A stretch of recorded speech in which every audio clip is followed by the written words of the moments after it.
Yeah, thank you so much for this great opportunity. First of all, I would like to thank my colleagues, Jan Karim Höhne, Kern and Avetisyan. And before starting out, and to avoid confusion, I would like to point out that we actually specified the scope of this presentation. So now we're really focusing on transcribed voice answers. Let me start by pointing out that voice answers are promising in several ways. To name just a few key advantages, they are longer than text answers, they contain more topics, and they also have higher... Oh, here I'm already seeing the introduction. Ah, no. Oh, thanks. Okay, yeah, so they are longer than text answers, they contain more topics, and they have higher data quality. An additional benefit of voice answers is that we can extract tonal cues like amplitude and pitch to infer emotional states. And importantly, these emotional states help us to learn about respondent engagement and data quality.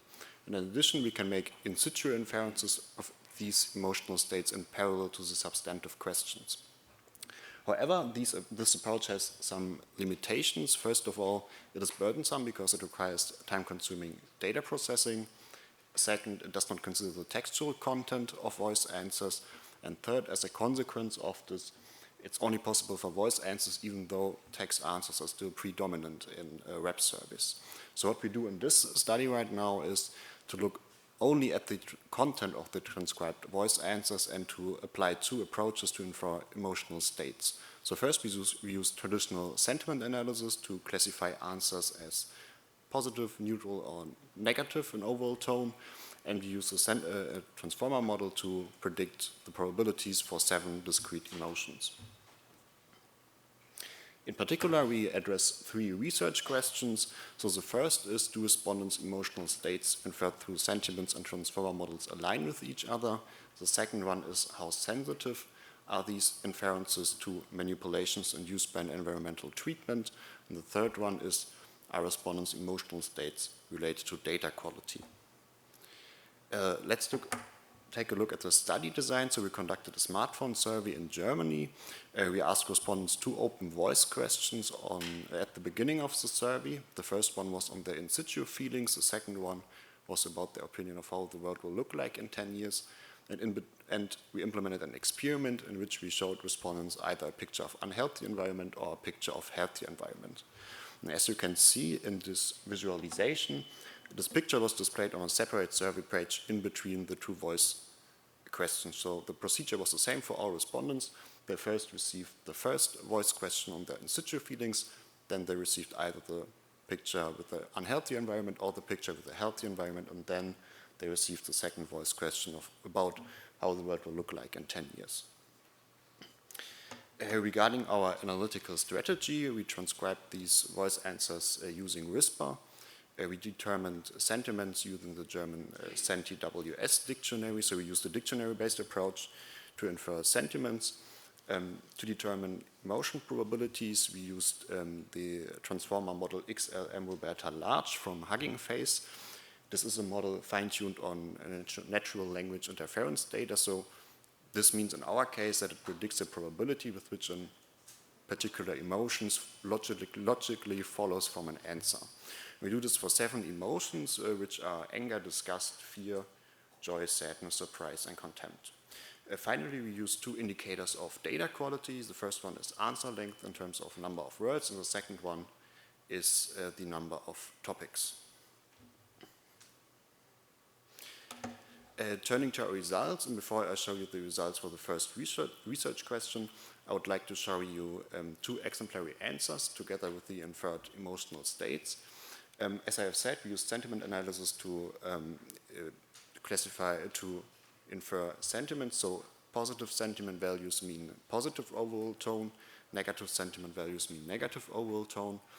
And then with the transformer model, we predicted the probability for each of the 7 emotions. So these are really just probabilities ranging from 0 to 1.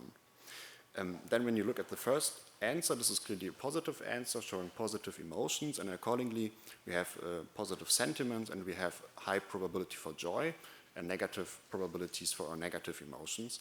Looking at the second answer, this is obviously a negative answer showing negative emotions. Here we see high probabilities for these negative emotions, however, and this is conflicting, we see still positive sentiments, and this points to a limitation of this dictionary-based approach we use to infer sentiments, because it cannot differentiate between people saying I feel good and people saying I feel not good. It just counts the occurrence of the word good. So this is just something to keep in mind, which is a limitation of this dictionary-based approach to sentiments. Turning to table 2, which shows the results for the first research question on the correlation between sentiments and emotion probabilities. And what we essentially see is that positive emotions correlate with positive sentiments and negative emotions are associated with negative sentiments, so this is something that we would expect. Turning to our second research question, here we compare the mean sentiments and mean emotion probabilities between the two picture conditions, and we see that negative emotions and negative sentiments are more prevalent in the group of respondents receiving the picture of unhealthy environment, whereas the positive emotions and positive sentiments are more prevalent in the group of respondents receiving the picture of healthy environment. So this is, again, something that we would expect and which hints at the validity of these inferences. Finally, on a third research question on the association between emotional states and data quality. So first of all, in table 3, we see that most of these emotion probabilities are positively correlated with sentiments. So people showing strong emotions tend to give longer answers than people that do not show strong emotions. In addition, but this is only the case for the first question, we see that sentiments are negatively correlated with answer length, indicating that people with negative sentiments tend to give longer answers. Looking at table 4, there are these correlations between emotional states and topic number, and here the picture is less clear, so actually we only have few substantive correlations. So to sum this presentation up, the key findings were that there are moderate to strong correlations between sentiments and emotion probabilities, that these patterns hold for both questions but are stronger for the first question on in situ feelings.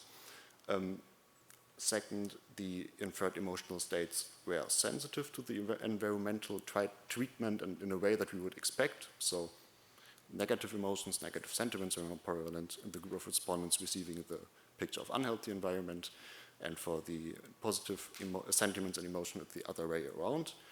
And then finally, there are moderate correlations between emotional states and answer length, but only few substantive correlations between emotional states and topic number. So as a take-home message, I would like to say we can indeed infer emotional states from the content of transcribed voice answers, and at least in part they inform us about answer behavior.